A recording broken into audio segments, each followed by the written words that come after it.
E aí pessoal, tudo bem? Hoje nós vamos começar mais uma videoaula, hoje sobre Brasil Colônia 1, no canal Viaja Nessa História, com a professora Luísa Gantz, que sou eu, ok? Bom, então o que nós vamos ver a partir de agora? Nós vamos ver as mudanças de interesse que Portugal vai ter, já que na aula passada nós vimos que Portugal conseguiu fazer a volta na África e chegou até as Índias. Não estava dando nenhuma forma de... nenhuma bola, vamos dizer assim, para o Brasil, né? O Brasil e nada era a mesma coisa, já que não tinha encontrado nas terras ouro ou civilizações que para eles fossem consideradas civilizações mais complexas, né? Então o que vai acontecer? Por que Portugal vai resolver colonizar? Por que a gente já sabe que Portugal vai colonizar? Porque na aula passada foi Brasil pré-colonial. Pré significa antes de colonizar. Hoje nós estamos vendo Brasil colonial. Então quer dizer que vai começar uma colonização, um povoamento. Por que vai começar esse povoamento? Então, o que nós sabemos? Que de 1500 a 1530... o interesse de Portugal era no mercado de especiarias. Lembrando que as especiarias são os temperos, cravo, canela, noz moscada, provenientes do Oriente, principalmente da Índia. O extrativismo do pau-brasil e o escambo vai ser o que vai acontecer nas terras brasileiras de 1500 a 1530, tá? Mas o que acontece? Por que em 1530 os portugueses vão começar a pensar uma nova proposta para o Brasil? Vai começar a existir uma nova proposta, principalmente porque os portugueses têm medo do seu território ser invadido. No Tratado de Tordesilhas, o mundo foi dividido entre Portugal e Espanha. Esse mundo a ser descoberto e invadido, né? Por que descoberto assim? Porque já existia gente, não tem como tu descobrir algo que já tem gente, né? Tu estás invadindo os territórios. Mas os europeus desconheciam essas terras. Só que essas terras novas foram divididas entre Portugal e Espanha. Então franceses e ingleses estão navegando no litoral procurando terras que ainda não foram colonizadas e eles possam colonizar, né? Então o que nós temos aqui? Para tentar proteger o seu território dessas expedições francesas e inglesas, Portugal pensa uma forma de colonizar.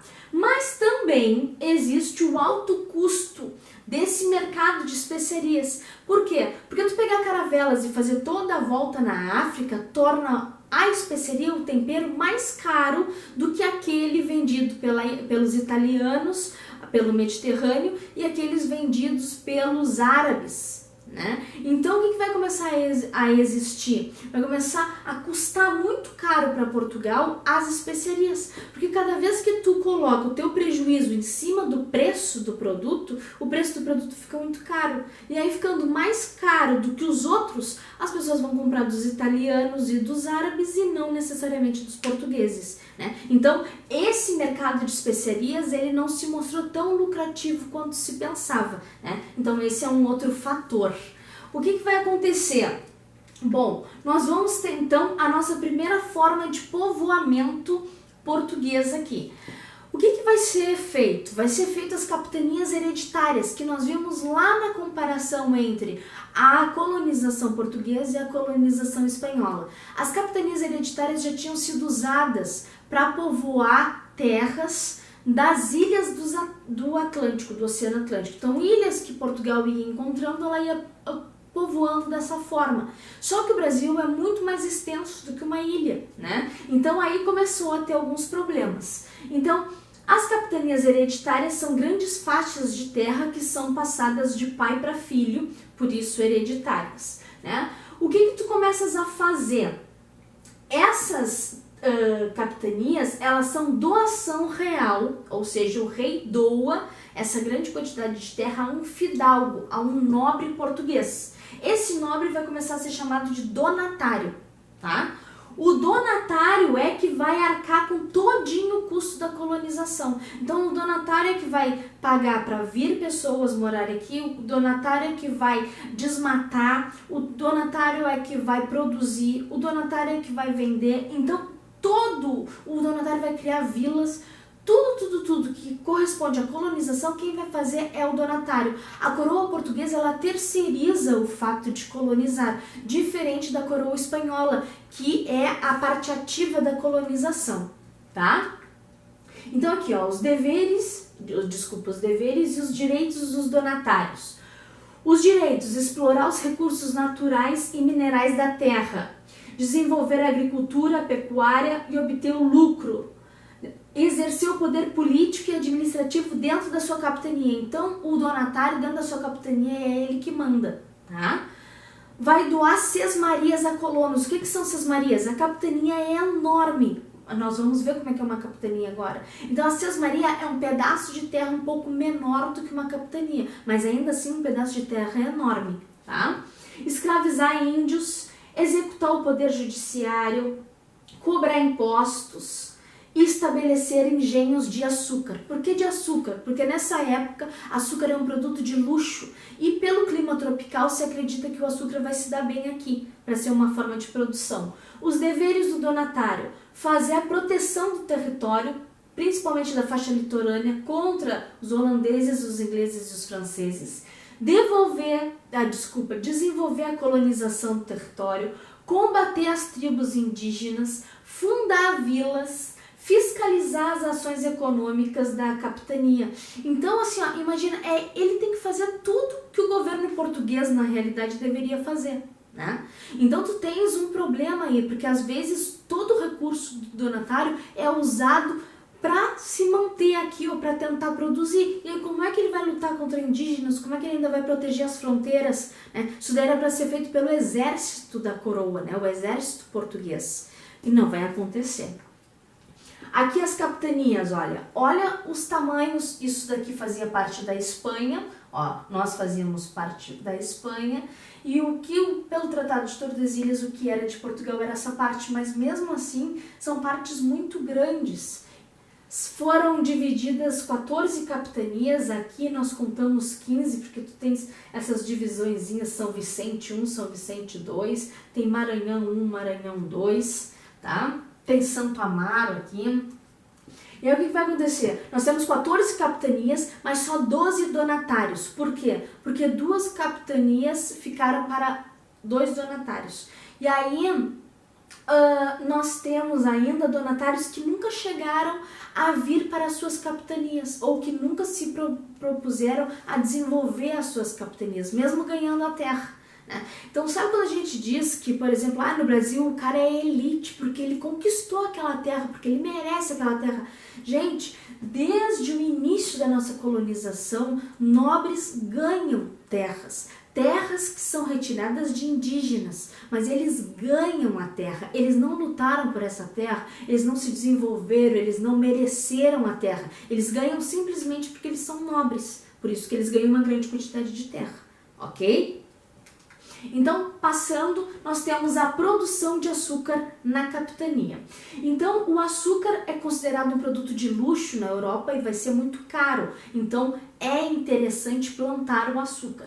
O clima, se acredita que o clima tropical seja favorável a ele, já que o açúcar vem de clima tropical. A renda ia compensar os donatários pelos gastos que eles teriam com a colonização, né? Só que somente 2 capitanias vão prosperar, a capitania de Pernambuco e a capitania de São Vicente, tá? Essas 2 vão prosperar com o açúcar, o Pernambuco, e São Vicente com a captura de indígenas, tá? O motivo, então, dos fracassos das capitanias. Primeiro, aquele alto custo do povoamento e das produções, né? Tu tens que pegar uma mata fechada e conseguir produzir a partir dela. Tudo arca o donatário. O donatário é que tem todos os recursos. Chega uma hora que o donatário, se ele não receber um valor, se ele não ter uma produção que consiga ser rápida o suficiente para manter ele vai perder, vai ter só prejuízo, né? Ele não pode ter um longo prazo para esperar a volta desse recurso que ele usou. Os territórios vão ser defendidos por tribos indígenas mais agressivas, então tem capitanias que ficaram em locais, invadiram locais que eram de tribos indígenas pouco bélicas, pouco guerreiras, mas outras ficaram em territórios de tribos guerreiras. Se tu ficar no território de tribo guerreira, tu ainda tem que trazer uma quantidade de colonos que sejam para defender o território, porque a tribo está tentando resgatar o território que era dela, né? Então tu vai ter esse problema. O açúcar não vai se adaptar a todo tipo de solo e a todo tipo de clima, lembrando que as capitanias são tantas que tu pega até climas ali subtropicais, né? E aqui a dificuldade de pedir ajuda para a coroa, lembrando que demora 2 a 3 meses para a carta chegar na coroa, mais 2 a 3 meses para a coroa te responder, seja com o recurso que tu mandou ou não. Em 4 meses, 2 para ir, 2 para voltar, tu já tens uma tribo, por exemplo, conseguindo matar a maior parte dos teus colonos, né? Esse é um problema também. O governo geral, então em 1548 foi instituído o que a gente chama de governo geral. O governo geral vai ser uma forma de tu centralizares a administração do Brasil. Não quer dizer que as capitanias vão deixar de existir. As capitanias que deram certo vão se manter. As capitanias que deram errado vão ser rearticuladas, né? 2 capitanias vão ser dadas para o governo e a capitania da Bahia, não sei se foi aqui que eu coloquei, aqui ó, a capitania da Bahia vai se tornar a sede do governo, sendo criada a cidade de Salvador como primeira capital do Brasil, tá? Essa daqui já falei, essas 2. Bom, o que a gente está falando a partir de agora? O governo geral, a gente já tinha visto esse quadrinho aqui. Tu tens um governador geral responsável por tudo aquilo que o donatário era. Responsável por fazer administração, responsável por defender o território, responsável por fazer expedições para ver como é que é o território, né, exploratórias, expedições exploratórias. E ele vai ser responsável por esses setores aqui. O ouvidor-mor, que é responsável pela justiça, o provedor-mor, que é responsável por prover as finanças, e o capitão-mor, que é responsável pela segurança. Essa daqui é a divisão que ele vai poder fazer para que outras pessoas tomem conta disso e reportem tudo a ele, e ele reporte tudo a Portugal, tá? As capitanias hereditárias e as capitanias reais ainda vão existir, e no âmbito das vilas vai existir as câmaras municipais, que vão reunir os administradores, os eleitos pelos grandes proprietários de terra, entre os homens bons, né? E a função é cuidar dos problemas políticos, administrativos, judiciários e fiscais do âmbito da vila, né? Bom, os principais governadores gerais que nós tivemos: Tomé de Souza, de 1549 a 1555, foi ele que vai fazer a construção da cidade de Salvador e vai trazer jesuítas para catequizar os índios. Vai ser entendido que o índio catequizado não pode ser escravizado, o que não é catequizado pode ser escravizado, tá? Duarte da Costa, de 55 a 58, vai ampliar o número de jesuítas no território, vai disputar territórios com os indígenas e os franceses vão invadir o Rio de Janeiro durante o governo geral dele. Mendes Sá, de 58 a 72, vai fazer aliança com indígenas e os indígenas que não quiserem fazer aliança com ele vão ser massacrados. Então é uma aliança muito boa. Tu quer fazer aliança comigo? Se tu quiser, tá de boa, tu é meu aliado. Se não, a gente massacra. É essa a situação. E vai lutar contra os franceses, principalmente o Estácio de Sá, que é sobrinho desse governador geral. Bom, ainda falando nessa parte de exploração de território que a gente estava vendo, que era uma das funções do governador geral, nós vamos ter as entradas e bandeiras. Bom, para explorar esse território então e também para conseguir mão de obra escrava indígena, né? Nós vamos ter as entradas, que são as expedições financiadas pela coroa, normalmente em caráter de exploração do território, para tu ver se tu acha metais preciosos, para tu ver os recursos hídricos, os recursos de material também, né, de como madeira, pedra, e as bandeiras, que vão ser expedições financiadas pela iniciativa privada, ou seja, por alguém que juntou um bando de gente e que sai para o mato para caçar, aí sim, caçar indígenas para trazer eles como escravos, tá? Os bandeirantes são que faziam as bandeiras, tá? Normalmente não são nobres, são às vezes filhos de portugueses com índias, né? Normalmente filhos de estupros, né? Eles vão ser chamados de mamelucos, esses filhos de portugueses com índias. E aí essas bandeiras mamelucas, elas vão ser bandeiras onde esses mamelucos vão conhecer o idioma indígena, né? E querem status no mundo europeu, né? Nessa colonização europeia. Então ele se acha melhor do que o índio, mas ele se vê dentro da vila como menos do que o europeu, porque ele é misturado, né? Então aí já começa aqui os problemas do Brasil em caso de miscigenação, né? De tu não querer ser brasileiro, na realidade tu quer o teu vínculo com o português, porque isso te dá status. Até hoje nós temos gente que é descendente de europeu, que às vezes é o bisavô, o trisavô, e a pessoa diz que é descendente, porque eu tenho sangue português, porque eu tenho sangue alemão, porque eu tenho sangue italiano, né? Por quê? Porque tu não queres te identificar com a tua origem brasileira, que na realidade tu nasceu no Brasil, tu é brasileiro, né? Mas isso já vem daqui, ó. Se tu te identificar como brasileiro, na realidade tu te identifica com escravo, né? Tu não queres te identificar com o baixo status social que vai existir do povo que foi dominado, né? Injustamente, violentamente, mas ainda assim dominado.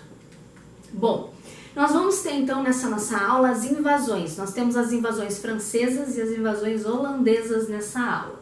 As invasões francesas foram duas, a França Antártica e a França Equinocial. A França Antártica vai ser uma colônia francesa na região da Baía da Guanabara, onde hoje fica o Rio de Janeiro, tá?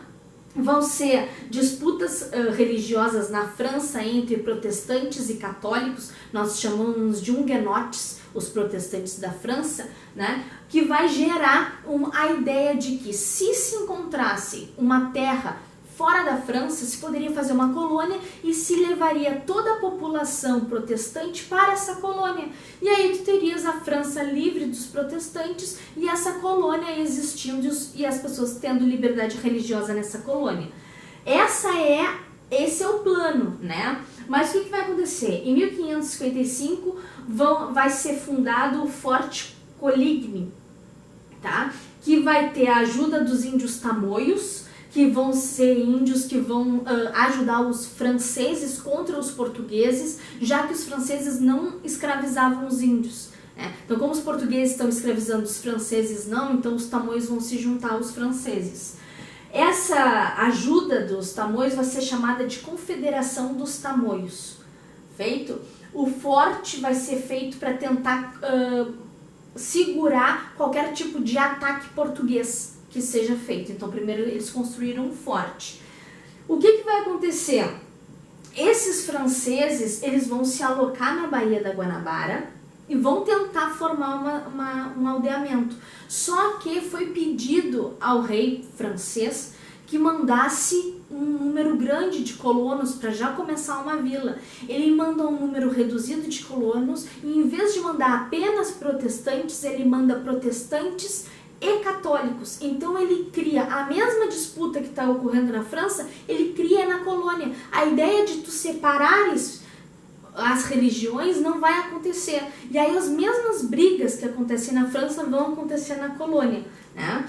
O Estácio de Sá, que é aquele sobrinho do Mendes Sá, que eu falei no slide passado, vai unir outra tribo que se chama Temiminós. E esses Temiminós vão ser inimigos dos tamoios. Então, os Temiminós querem o território dos tamoios, por isso se unem aos portugueses contra tamoios e franceses, contra a Confederação dos Tamoios, tá? Vão expulsar os franceses em 1567. Então, olha aqui, ó, de 55 a 67, 12 anos, os franceses ficam na Baía da Guanabara. Em 1565, mesmo com combates ainda contra os franceses, porque eles só vão sair 2 anos depois, o Mendes Sá vai criar a cidade de São Sebastião do Rio de Janeiro, que é a nossa atual cidade do Rio de Janeiro, tá? Bom, o que nós vamos ter aqui? Ainda falando do motivo do fracasso dos franceses no Rio de Janeiro. Foi o que eu disse, ó.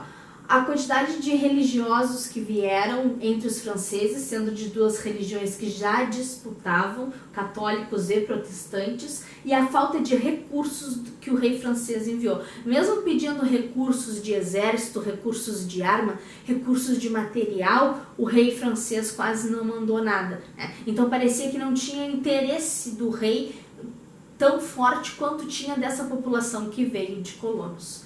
Feito a invasão francesa, então, chamada de França Equinocial. A França Equinocial vai ser em 1612, vocês podem ver que bastante tempo depois daquela primeira, e eles vão fundar uma colônia na região do Maranhão, tá?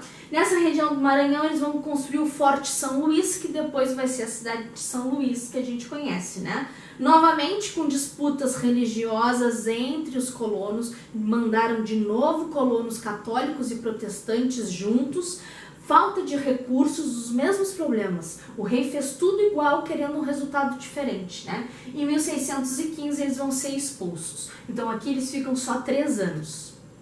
A invasão holandesa já é uma invasão mais organizada, tá? A invasão holandesa vai ocorrer em 1624, uma primeira tentativa de invasão a Salvador, direto na capital, que vai fracassar. 1630 vão invadir Pernambuco, aí com vitória devido à facilidade de invadir esse território, né? Tu não estás numa capital, tu não estás na sede centralizada do governo, tu precisa que as tropas sejam remanejadas, então tu tens uma facilidade maior, sendo que os holandeses conseguiram Pernambuco, conseguiram Ceará e conseguiram Maranhão, ficaram com quase todo o Nordeste açucareiro dessa época, tá? Por que os holandeses invadiram?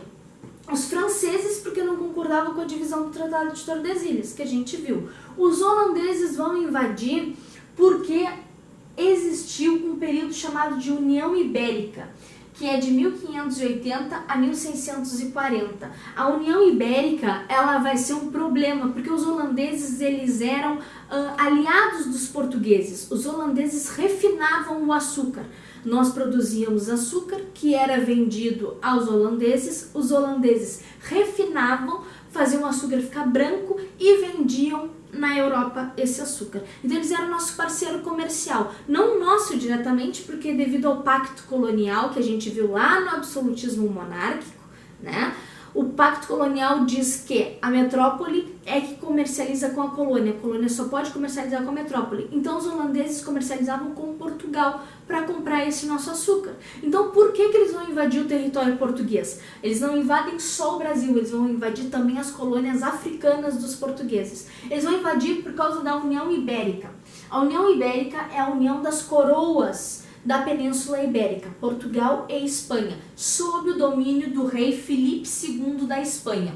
O que acontece? Tu tens uma batalha, tá, no Oriente, chamada de Batalha de Alcácer Quibir.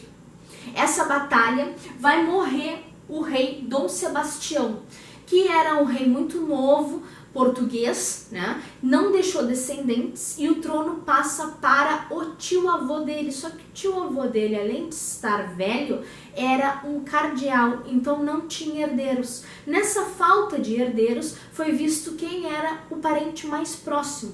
E o parente mais próximo a pedir o trono foi o primo, que era o Filipe II da Espanha.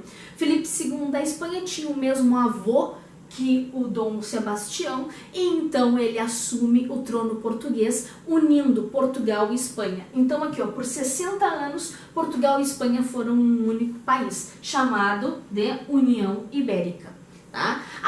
Aí, mas tu me diz, tá, mas o que tem Portugal e Espanha se juntaram, o que isso tem a ver com os holandeses nos invadirem? Aí é que está. A Holanda, ela é chamada de Países Baixos, é o nome real, né, da Holanda. Os Países Baixos eram um território espanhol nos Balcãs, que conseguiu independência da Espanha, então lutou contra a Espanha por independência. Tendo a sua independência, a Espanha fez o que quando conseguiu os territórios portugueses? Disse que, a partir desse momento, Portugal não comercializaria mais com a Holanda. Então nós não venderíamos mais açúcar para a Holanda porque a Holanda tinha uma disputa mal vista pelos espanhóis, né? Os espanhóis perderam o seu território, então os espanhóis disseram que não iam comercializar com eles. Nesse embate, por causa da União Ibérica, por causa da Espanha não querer comercializar com os Países Baixos, que são a Holanda, nós temos aí a invasão holandesa. Então eles fizeram o quê? Bom, se não vai comercializar com a gente, então a gente vai pegar esses territórios, né? Bom, o que acontece? Nós temos então, a partir daí, o Brasil holandês. A Holanda vai invadir então, como nós falamos, o Nordeste. O Nordeste, para que não fique a população contra os holandeses, eles vão fazer o financiamento de engenhos a partir do dinheiro das companhias das Índias Ocidentais. É o nome de uma companhia holandesa que financia esses engenhos. O que é um engenho? Engenho de açúcar é onde tu plantas cana e moe a cana, tá? De açúcar. Tolerância religiosa, já que os holandeses são protestantes e o povo brasileiro era católico. E o Maurício de Nassau, que é holandês, vai construir várias infraestrutura, né, nas cidades onde os holandeses vão estar, e vai chamar vários artistas europeus para vir. Então vai ter um boom cultural também nesse Brasil holandês, né? Em 1645 até 1654, então aí quase 10 anos, nós vamos ter a insurreição pernambucana, que é uma revolta da população pernambucana contra os holandeses, né? A justificativa da população era de que eles eram calvinistas, que são protestantes, né? Eles eram de uma religião diferente, e a população católica não queria que existisse outro tipo de religião dentro do nosso território.